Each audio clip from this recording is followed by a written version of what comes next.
thank you for coming. We're really excited about this show this year.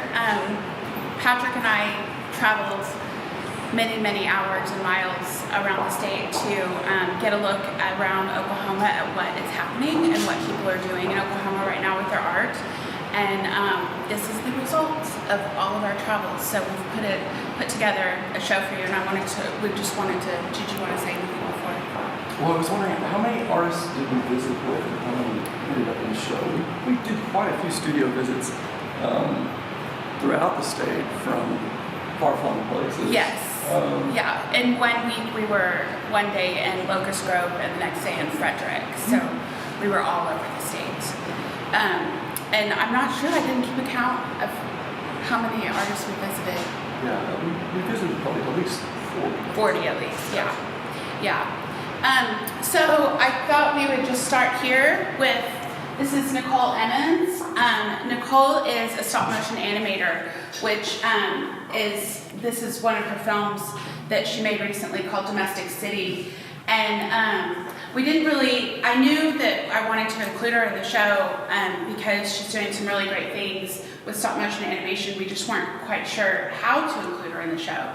And this was a really interesting process for her because we decided to take still photographs from her stop motion animation for the display. And she doesn't think of herself as a photographer. I actually had to have a conversation with her about the fact that you take thousands of photographs to make your work. You are a photographer. And but the whole process of matting and framing and all of that was new to her. So it was really interesting to watch her go through this process. If you get a chance, you can take a look at her film with the earphones. And she's pulled out some key scenes from the film with the domestic life of this woman, with the sweeping and the cooking and the baking and the washing, almost like she's in a prison, and then a final confrontation where she finds freedom at the end. So, and I'll just move on since we're right here to talk about Jeff Dodd, who is from Woodward, Oklahoma. You may already be familiar with Jeff's work if you've ever been to the state capitol. He is the artist who painted the two murals at the top of the fourth floor. One is Oklahoma Black Gold, the oil and gas mural, and the other one is We Belong to the Land across from it, which is a dedication to the Oklahoma's agricultural scene. And Jeff, as you can tell from his paintings, he's a perfectionist. He has I think a very rare quality in his work. Something that he does is, I've even seen him do a whole series of trees, and I swear each of the trees in each of the works have their own personality. He has a way of characterizing clouds and inanimate objects, and you can really see it here, and I think that all the animals here look to me like they have quite sparkling personalities. So Katie Henderson is a painter and a photographer who lives in Oklahoma City. And we looked at both bodies of her works and decided to select her photographic works for the exhibition. And in this body of work, she and her husband Scott were traveling throughout Oklahoma and kind of capturing the quirky moments in our weird and wonderful state. And I was thinking about the way, Oklahoma might not be associated with conventional notions of beauty, and so I think there's a lot of people that are in the state that are kind of making these moments that become part of the landscape. Like we don't have Old Faithful, but we do have this bowling ball bunny, or bowling pin bunny, and so I like it how it's kind of this DIY notion of space making in the state, and also, of course, they're humorous, and so there's that aspect of the work too that we really enjoyed. Over here, we actually have the artist of this work right here, Darcy Linger here. If you want to say a few words, because this is actually going to be really exciting. This is, do you want to talk? What's exciting about this is that this is only a small, very small portion of the actual body of work that we're going to show in ArtNow this year.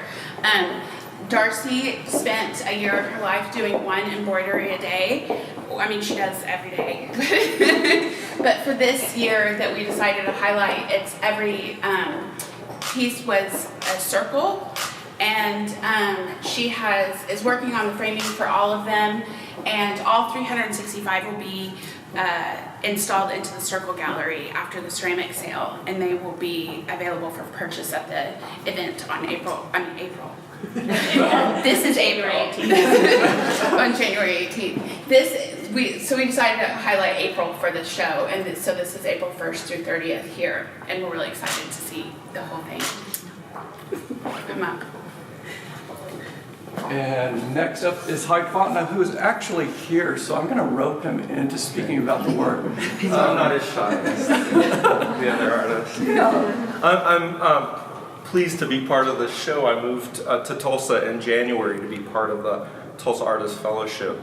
And actually the subjects in this, with the exception of a couple, the subjects in these drawings are other artists and the curator, who I was in a residency program, sorry Patrick, I was in a residency program in San Antonio called Art Pace, and Mike Smith was the curator, and Lily and Martha were both in residence with me. I don't know if you guys know about Art Pace, but it's a really fantastic residency program that's been going for like 25 years or something, and they've had a really impressive roster of artists, but they have 3 artists at a time.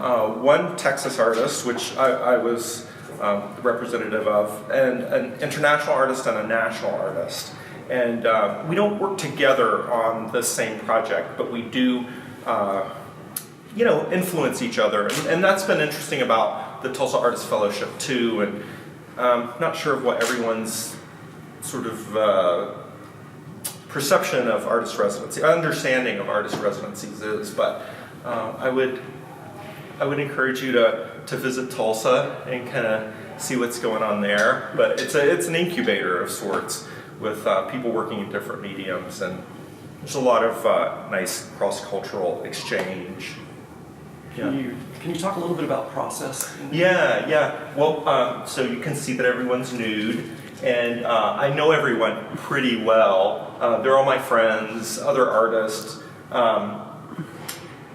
And when I started working with the nude, which was like 20 years ago probably, previous to that, I have a background as a filmmaker, theater designer, and you'll see some of that work. I'll be in a show at Living Arts in Tulsa December 7th, and you'll see evidence of some of that work. This is my primary body of work, which is drawing nudes.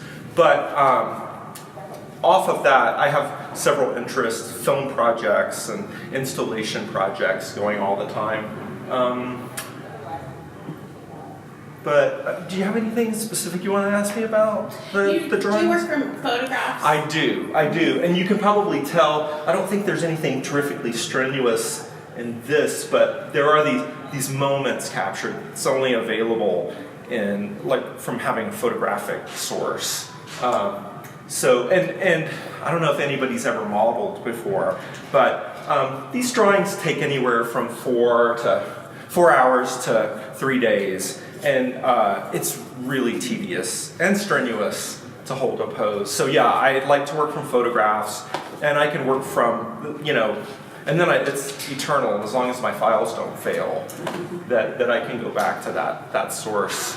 And I probably take 800 to 1,200 photos in a session, and I kind of have a process down, as artists do.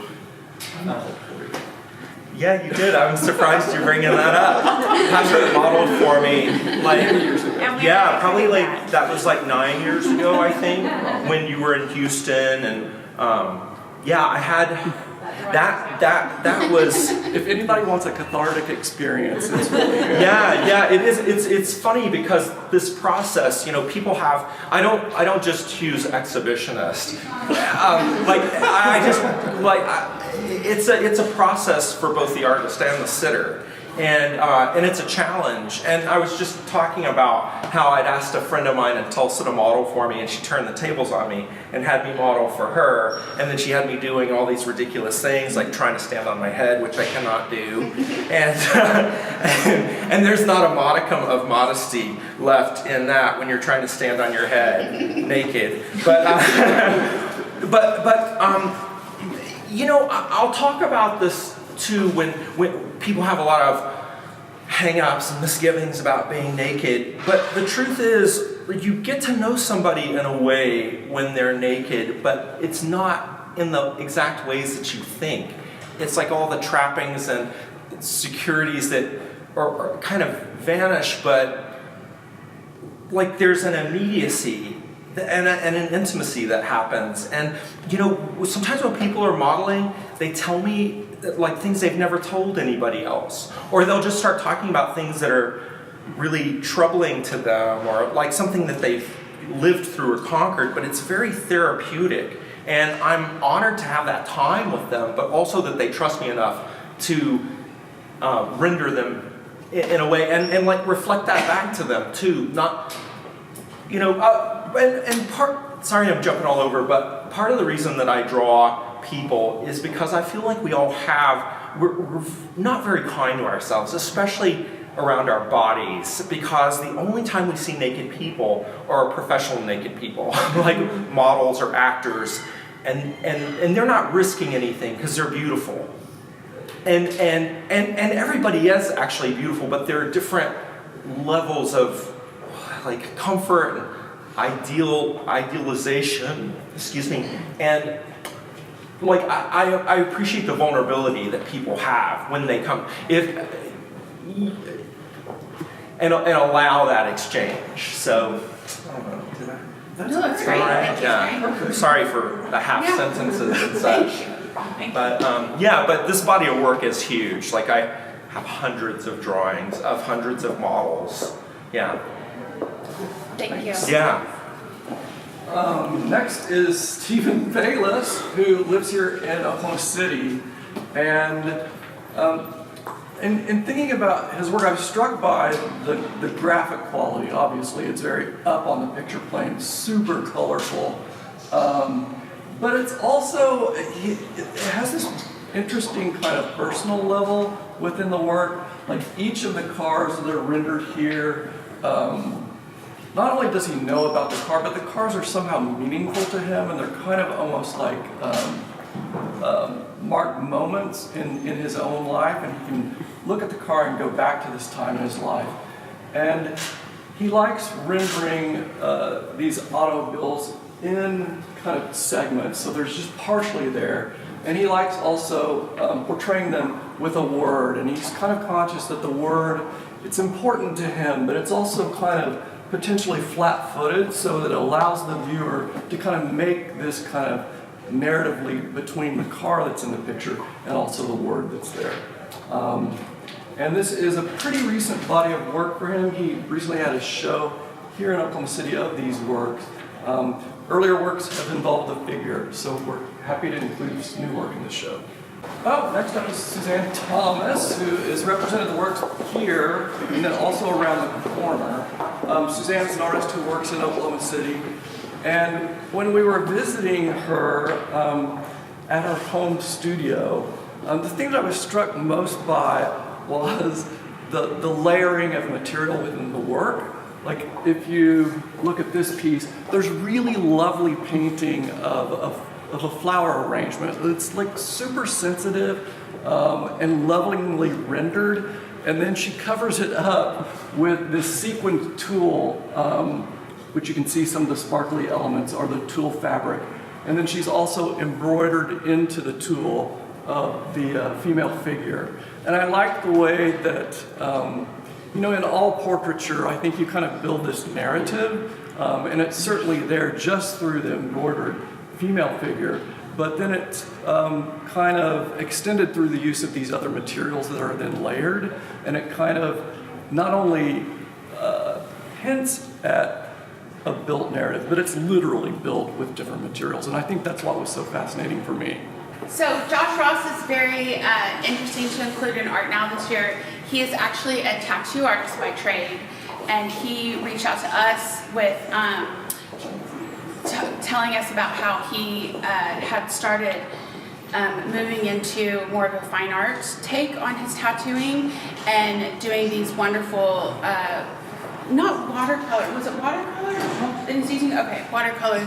And we visited his studio. He had a whole wall done of probably about a dozen of these, and they're all designs that he hopes to tattoo on the full body at some point, and that's what he focuses on. He uses a lot of the Japanese folklore as his inspiration and as a subject matter, and he puts a little bit of a personal take on it. He's originally from California and went to art school in California, and said that his experience there in art school, he didn't really find the mentor that he was looking for there, and it wasn't until he started apprenticing as a tattoo artist that he really felt that he learned the most about art. So these are his works. Matt Bearden from Tulsa. He has one of his works on the end here, and then both of these paintings. Matt Bearden attended IAIA, the Institute of Arts for Indian Americans, in New Mexico, and has been home painting since he left school about 20 years ago. And he just always has this way of highlighting the strong Native American or in ironic positions or things like that. And if you get a chance, I encourage you to really take a look at this painting right here, titled 30th Century Man. The beading on the hat is, I don't know, the helmet, I guess you wouldn't call that a hat. The beading is just amazing, and the amount of work that he put into that work, which is taking something from Native American traditional art into his painting. So The chef's knives that are in the show are by Justin Boyd, and he is an artist who lives here in Oklahoma City. He has a studio down by the farmer's market, and he came to this craft kind of later in life. I think he had been living outside of Oklahoma City, and he came back to watch over his father, who had a machine shop. And so he had grown up around his father's business, so he had a knowledge of metal craftsmanship. And so he's just kind of dedicated himself to making only the chef's knife. And I think he was, in all of the artists that we visited, he seemed so super committed to what he was doing, very single-minded, and committed to creating these knives. And so, in part of thinking about art now, it was important to extend kind of not only just fine art, but also craft, and so we're keen on including somebody like Justin. And he was very keen on being included. He was very, very flattered, I think. And in a way, he reminds me a little bit of tattoo artists that are in the show. They both have kind of really followed this path of their craft, and they have months of work that they've already kind of dedicated themselves to. In the instance of the tattoo artist, I think he said he has about 3 years of work that he can do, and everything that Justin makes. And we're fortunate to have these because he makes them special order. So I feel fortunate that we were able to get 3 of them. This is work by Gary Atzloff, and he lives in Stillwater. And he was introduced to me actually by Jennifer. He had a show earlier this year at IAO, and there were all of these constructions that were directly on the wall. So it's always an interesting thing, like relief sculpture is an interesting thing, I think. And so I was fascinated with his material selection. So he's using metal, woods that are specific to Oklahoma, and then he is also using these colorful acrylic pieces that are applied to the wood. And the thing that I liked about them is they're very kind of this kind of nature and man-made material that I found fascinating, and also the use of something like plastic, which has this kind of toxic association maybe, but it's also very colorful, so it adds a nice element to that. But also the shadows that they cast and how that becomes kind of a graphic element of the sculpture as well. I was going to talk about Alexis Austin's work. Now, one thing that you'll notice about the show this year is we've included a lot of fiber, and the reason why is because we're finding fiber being used in so many different ways. And each of them have, from the embroidery to the tatting and lace to Alexis, which is using it for the actual substrate and things like that. So would you like to talk a little bit, Alexis, about your process? Sure. I don't know where to start, but I don't use canvas ever, and I think I like different fabrics because I can manipulate them in so many different ways, and I'm constantly just trying to find new things to do with the fabrics. And I started, it's funny that these are here because when I got back into this, I had been on a 10-year hiatus of doing nothing, and that one on the end was one of the first ones, and it's linen, and it has a wider weave, and so I started pushing paint through the back of it, of that fabric, and I just thought the texture was really great. And then I was just kind of on a mission to find bigger holes to push through. And so I got to tulle, and I love it. And this is kind of it's my most recent. It's really, because I was doing tulle and a lot of resin. Now I'm pulling back on the use of resin and just hoping people are really careful with them, because the resin was to protect it kind of, but everybody's using resin now, and it makes me mad, but so that's what I do. Perfect. Thank you very much. So the paintings here are by Steve Rearwood, and he is an artist who lives in Moore. And he also he does some adjunct teaching in the area, I believe at UCO, and maybe the school that's in Chickasaw, and I can't remember the name of it. USAO. USAO, okay. And I have a special love for portraiture, and in my own modest collecting means, I look back at what I own, and it never occurred to me that I gravitate towards portraiture, and so it was natural that I had a love for his work. And I first saw his work at IAO, but he also had a show at UCO's Melton Gallery, and it was really lovely. And I think what I really love about his work, because I also love painting, is the paint handling and the really rich colors that he uses in his portraiture. And also just the kind of psychological content of the sitter, and then the way, the kind of proportion of the sitter to the support, I thought was really interesting. And we had a really special studio visit with him in Moore, which involved, he has birds, so I'm glad that we got to include this. He has a lot of birds. He has a lot of birds, including parakeets, and then the one that was sitting on my shoulder throughout the studio visit. I can't remember what it was, but this beautiful gray bird. So that was one more interesting studio visits that we had along the way throughout Oklahoma. And in the double self-portrait, there is a component of the piece that uses a stereo pair, and which will, if used properly, will make a 3D image of, this is the artist himself, so this is a self-portrait. Next is Margaret Roach Wheeler, and I'd love for her to talk about her own work. One of the, Margaret goes back in the field of costume design and textiles, and I'd love for you to talk about your work and the story behind it, and also maybe a little bit about your new textile venture, if you'd like to. I've been a hand weaver for over 40 years.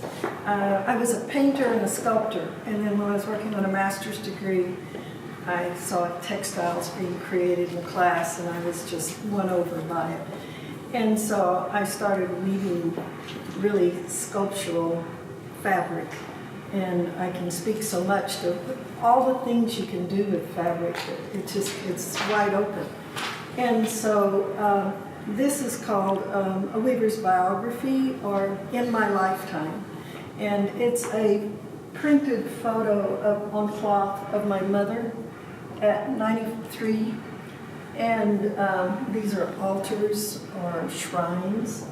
And then I have the handwoven coming off. And so on hers, you know, the years, almost the scarification of the poles for all the years. And she's behind glass because my mother was a housewife, never worked outside the home in her life. And my father worshiped her and put her on a pedestal. And she could never really get out of that glass. So, and I know this piece was dropped at the last time it was shown and it broke the glass out of it. I could not repair the piece that it was in, so I had to come up with a different glass, but I'm still working on the old to get it back. She was in more of a metal looking thing, but I still found a glass lantern and then shaped it in to be her shrine behind the glass.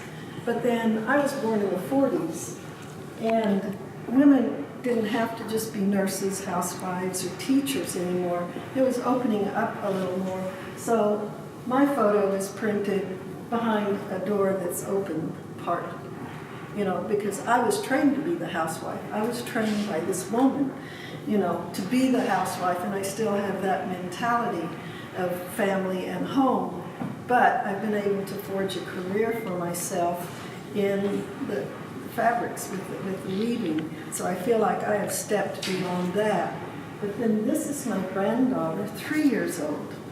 And so you have 90 years spanned here, and the world is wide open to her. And she is now 26, and she's got in a business venture on her own, you know, doing things I've never even thought of were possible to do in a process. So this is sort of in my lifetime what has happened to women and their status in society. And like with my mother, this is Irish lace, she called it, that my grandmother bought from a peddler. They were in Tishomingo, Oklahoma, where she was born.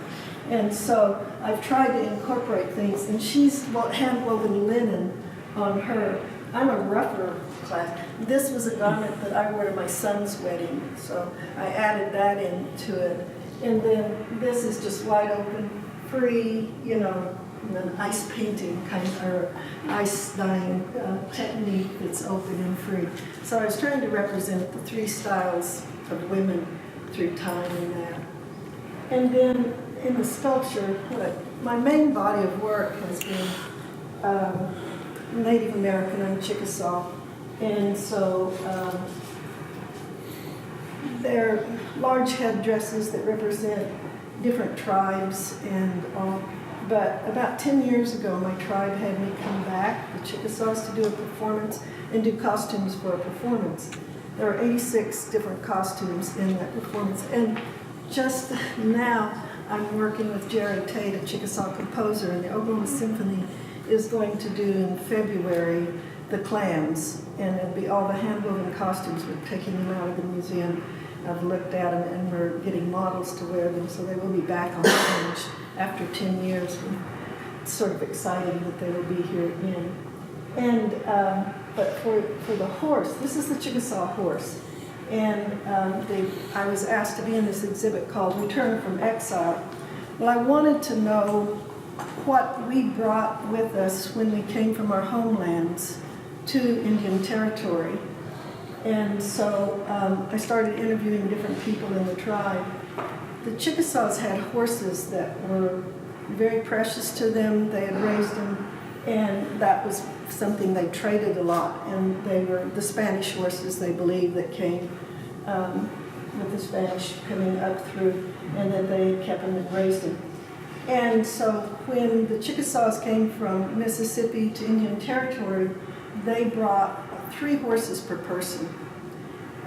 We brought a lot of horses to Indian Territory, but if you look today, we can't find the Indian horses. So I thought, well, this isn't going to work for this exhibit because it was relocation, resilience, well, it was three R's, and resilience was the thing that it had survived. And I didn't think this would survive, but in my research, I found out it's the grandfather of the quarter horse, which is big. So I decided to go ahead and do the Chickasaw Horse. So it's all hand woven. It is cotton. The beadwork and the owl here for wiseness and swiftness. And then these are bells that the Chickasaw horses would wear. And so a friend of mine made these for me, and they have the southeastern designs from the Mississippian period on them. So this is sort of representative of the majority of my work, is doing costumes with elaborate headdresses and trying to figure out how I can put it all together. And then you want me to speak to what I'm doing now? Yeah, I would love for you to. I wrote a proposal to my tribe. One of our southeastern traditions in our icons that you see in the pottery and the shell carvings is circles, a lot of sun circles. Shells have a lot of spirals in them and all. Well, as a hand weaver, I've got a 16 harness loom. It's very difficult to make circles. You can do it, but it's difficult. And so I've always thought, oh, I'll buy a computerized loom because I could do that. We have multiple shafts or harnesses to work with, but I couldn't. I am a person who has to do the actual throwing of the shuttle, watching the design develop, take it out if I'm not happy. What you do is you work on a computer, and then when you sit at a loom, you've got two treadles, and the computer does all the thinking for you, and it would bore me to death to do that. So I've always resisted computerizing my work. But 10 years ago, when I started working for the tribe and they made me an artist in residence, I realized I now have a backing possibly to do a business. So it's going to be a Chickasaw-owned business, but I'm designing all the cloth, and we're working with a mill that is doing it. And we launched in October, and we're just now getting into the stores with our new lines of blankets, pillows, and purses. And we hope to go on into clothing, because that's the other thing I've done is I've done all the Indian markets, and clothing or streetwear is what I call it, and that's been my bread and butter to do the big costumes that I love to do. So we're hoping. As I was walking in today, we just got an order of 12 blankets for $4,000 now. Oh, excellent. So we're in a trial period. So And it's called Mahota Textiles. it's Mahota Textiles. Mahota is the name of my business, and she was my great-great-great-grandmother who came from Indian Territory in 1844, or came from Mississippi to Indian Territory in 1844. And so I have this great lineage of women, that are Chickasaw that came here and remained here. I was not born here, and I've just been back for 10 years when the tribe brought me back in. So, but now I live in Sulphur, so I've made it my home. It's beautiful there. So, and I have 2 studios there, so you're welcome to come down. One is hand weaving and one is the textiles. Thank you very much. This is the work of Tali Weinberg. She's another one of the Tulsa Artist Fellows, as Hyde was mentioning earlier. She's originally from Berkeley, California, doing a residency here in Tulsa. And she uses her weaving to collect and record data, which is very interesting to me. This is actually 5 panels that are showing the past 137 years of climate change. So she,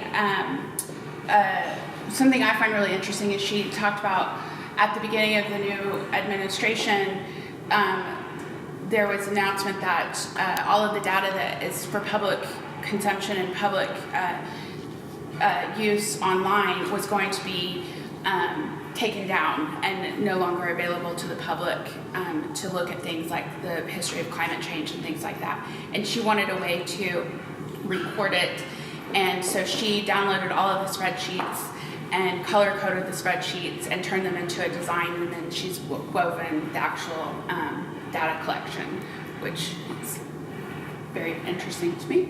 And I just think I think it's very interesting to see the difference between, like I said, a lot of fiber in the show, and then coming from Margaret's work, and then looking at Tally's, going in 2 different directions.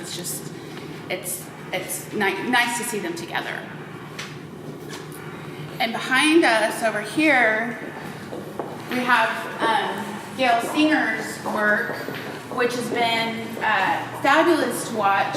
Gail work. She was my professor when I was at UCO in ceramics, and she went to graduate school at Alfred University, where she was working with a lot of low-flyer glazes and non-functional work. And then during her career as a professor at UCO, she really focused on functional wear and high-fire glazes and things like that. And she's recently retired and gone back to the low-fire, non-functional ceramics. And this is the result of that. So none of these are functional in any way. They wouldn't hold water or anything like that, but she's done a series of totems. And something that I really like about low-fire glazes is that you get these bright, vivid colors that she's got here.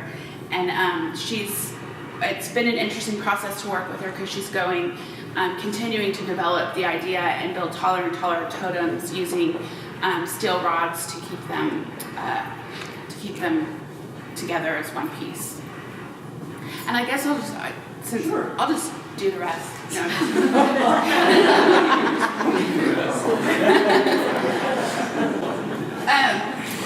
Seraph Sullivan, you may also know her as, she goes by Sully String on her social media. She is a local Tulsa painter, fiber artist, and mural painter. And we visited her, and were really taken by her textiles and her pillows and tapestries and things like that. And we decided to ask her if she would be in the show, and she came back at us with an idea to do a mural installation in addition to showing her work, and then paintings that you can kind of take a piece of the mural home with you. So I really like the placement of this mural. She came in and did it over the weekend, and it really, I feel like it really draws you back in the gallery. And she has great inspirational titles and things like that. This one's called Keep It Up, of course, or Thumbs Up, I'm sorry, but she's a real positive energy to have in the show, so really great. And next is Ryan Davis, and he is an artist who is completing his undergrad program at OU, so he lives in Norman and works there as well. And his studio practice and studies there are in printmaking and ceramics, and we were interested in kind of fleshing out the kind of material of the show, including printmaking. And so these are unique prints, they're monotypes. And Ryan grew up in rural Oklahoma, and he's very kind of influenced by the natural environment. And so these images, which are inked tulle fabric, so we've seen tulle in the show, a couple of other places. So he inks up this fabric and runs through the press to make a monoprint. So it's a unique print. There's only one. And they allude to kind of organic forms from nature. Following that is a young artist named Catherine Norton, also completing her undergraduate studies at University of Tulsa University, one of those. And this series is kind of about memory and loss in a very specific way. These photographs are about the death of her grandfather and kind of documenting things that were in his home. He was a medical doctor in the Tulsa area, and so I think everyone can kind of relate to like mementos from a life. And the thing that I was really struck by in several of the photographs, specifically these two, is the notion of a human absence within the picture, and also how kind of the light may allude to the ending of a life. And within the series, there are probably 6 others, and we chose these 4 to kind of illustrate the series. As we go up to the front of the gallery, I did notice that Katie came in, and she wasn't here when we talked about her work before, so I just wanted to see if you wanted to say a little bit about your work. And really, I remember this one being a pretty interesting story. If you wanted to talk about it a little bit. So this one was funny. I guess I'll say. Yeah. This is far up in the middle of nowhere, Oklahoma, and I guess in the 50s or the 60s, they were building a bridge in this town, and the truck overturned on the side of the highway, and the cement mixer fell off, and it was too heavy to move, so it's just stayed there since, the 50s or 60s, and it's been covered in, all kinds of different paint, and graffiti artists have gotten it, and then I think it was 2011, a couple painted it as a, NASA, USA, used to have rocket launchers on it, and they removed those, but they did it for their 5-year wedding anniversary, and it's been that way since, so that's it was a great experience to, see Oklahoma in a different way. And how long did you travel for this body of About work? a year and a half. Year and a half, all over Oklahoma. And there's Every a single total, corner, and, yeah. it was fun. And there's a total of how many photographs are in the series? I want to say 20 something. Okay. I don't remember exactly. Yeah. There's a lot of different sizes, and, I'm not sure, I can't remember the exact number. Yeah. Did you know what you were seeking out, or was it? Yeah, we kind of had it mapped out Okay. before we went, and then, Okay. I don't think it's this one, but like this windmill farm, that was just on the cuff. Like we didn't plan to go there, but it was so cool, so neat. There was all these windmills everywhere, all over this area in Oklahoma. That was actually down the street from Hurley, so it was neat. A lot of neat people out there that you just don't meet every day. And there's a book of these photographs. And who published that? Was that in association with an exhibition? Yes, Off the Beaten Path. Okay, Yeah. great. This whole exhibit's in a book, but Nice. we sold out, so I need to order. Yeah.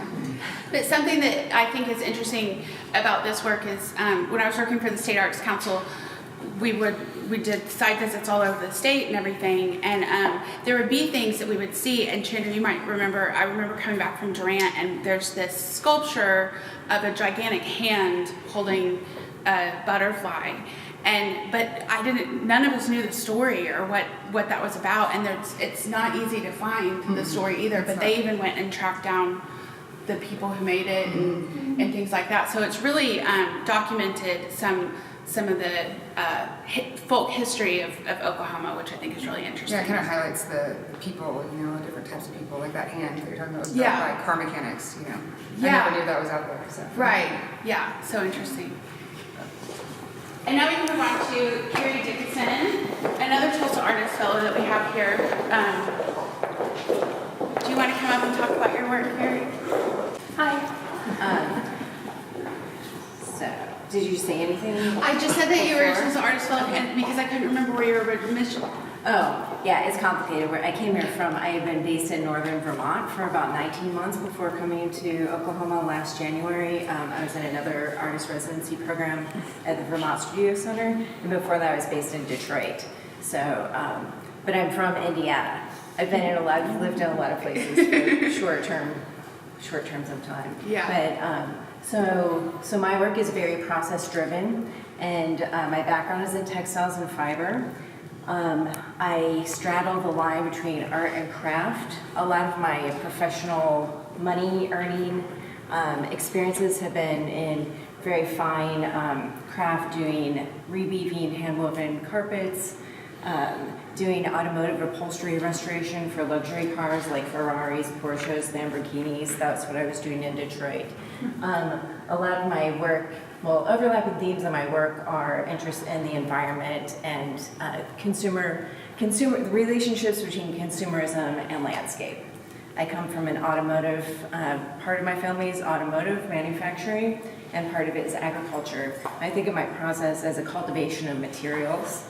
I use materials are very important to the content of my work. I'm fascinated by materials that we all engage with on a regular basis, particularly materials that we might handle and then discard. So I've started using plastic packaging as a medium in my work in the late 90s. And so these new works that I've been developing since over the past year and a half or so actually contain components of artwork that was made maybe almost 20 years ago. So parts of, this is called, I shouldn't have said that. Oh, there's a label. It's called Imaginary Equilibrium. So I think about balance, I think about relationships between everything, contrasting polarities. And so parts of this piece contain, like I said, materials that were made over 20 years ago. I'm kind of cannibalizing large artworks and using the artworks themselves as materials and combining them with new things. So this piece contains those materials, plastic packaging. I'm using the process of binding as a way to talk about healing and taking care of wounds. So there are plaster bandages involved in this work, wrapped around branches and plastic vegetation. And one thing, I brought this material because I thought this would be a good way to explain these guys on the wall, which are, I think of them as landscape paintings. I'm calling them composites. They're made through the process of some of these sculptures are they're made from plastic packaging that's been bound with the plaster bandages, and then they're treated with acrylic pigments that contain tiny particles of iron or copper. It's like powdered iron or copper suspended in acrylic paint. So these surfaces are like a veneer. They're actually the metal that's been patinaed or rusted, but it's just a thin veneer. And doing that process, I collect the residue on a plastic tarp, and then I gather that residue with acrylic medium, and it becomes these acrylic skins, which if anyone would like to see or handle, you're welcome to. And so these, these paintings are accumulated layers of this acrylic skin with the residue. I don't know what else. And then how did the jewelry come into play? The jewelry. Oh, so there's really not much of a boundary between my life and my art practice. These jewelry pieces came from traveling and collecting printed matter from all different places, and eventually I made them into what initially were kind of sculptures. It was another installation that turned into bracelets and wearable items. That the bracelets I cut apart and made into these little nuggets. A lot of my process is really, it's like I think of it as a meditation on consumerism, and the cultivation of the material can take a very long time. So these were actually begun in the early 2000s, like around 2001 or so, and eventually the process, the material leads me to understand what the final thing will be. So that's Great, thank you very much. Next is Lonnie Little, and he is an artist who's originally from Arizona, but is working in Tulsa now and is part of the Tulsa Artist Fellowship. And he also went to IAIA that you mentioned earlier, that Matt went to, correct? And he is a painter and a printmaker. So again, we have here some unique prints, monoprints, and he tends to work in series when he's working in his printmaking, and sometimes he'll use as source material, in particular, Edward Curtis photographs of Native Americans. And so he's interested in Edward Curtis being a white man, kind of isolating Native Americans, not giving context to some of the photography of the Native American people. And so he's taking that notion and adding kind of another remove to the process. So he's plucking partial images out and putting them in these kind of very flat, kind of colorful backgrounds that kind of flattens out the image even further, and again removes their identity one step further. Next to Monty is another artist who's working in Tulsa. Her name is Elspeth Schultz, and some of you may have seen her work at the Oklahoma Contemporary Showroom. She did a wonderful two-person show with her husband, Beyonce husband, and Shane Darwin, who has a show up in New York right now. And I really loved the relationship of the showroom show, which was very much building materials and the relationship to the construction, obviously, that's going on right now for the new home for Oklahoma Contemporary. So it was a nice kind of juxtaposition of place and material. And she has this kind of like Home Depot aesthetic. These are very common materials that you can get at many hardware stores. And I like the way they kind of allude to a function, maybe a little bit like Gail Singer's ceramic work towards the back, which kind of allude to vases or vessels. These do something similar, but they're probably would resist that kind of utility because they probably wouldn't work in that way. I also like how, for all their sculpturalness, they're very 2D and frontal. And in most of these instances, she's using materials like birch plywood, concrete, and plaster. Also, they have this kind of, I don't know, maybe mask quality that I really liked in the work as well. Finally, we have jewelry here by Stella Thomas. Stella Thomas is an artist working out of Stillwater. Some of the most sculptural jewelry you've probably seen before. She has a real aesthetic for using things that look like horns, buffalo horn beads, things like that. Very interesting. And she is not originally from Oklahoma, but has been living here for the past few years working. And something that I did want to point out about ArtNow this year is that we were able to, everyone who's in the show this year has never shown in ArtNow before, hasn't been included in the show. And so it's a whole group of new artists, and none of the work in the show has been shown in Oklahoma City in the past for at least 6 months. So this is something to be proud of.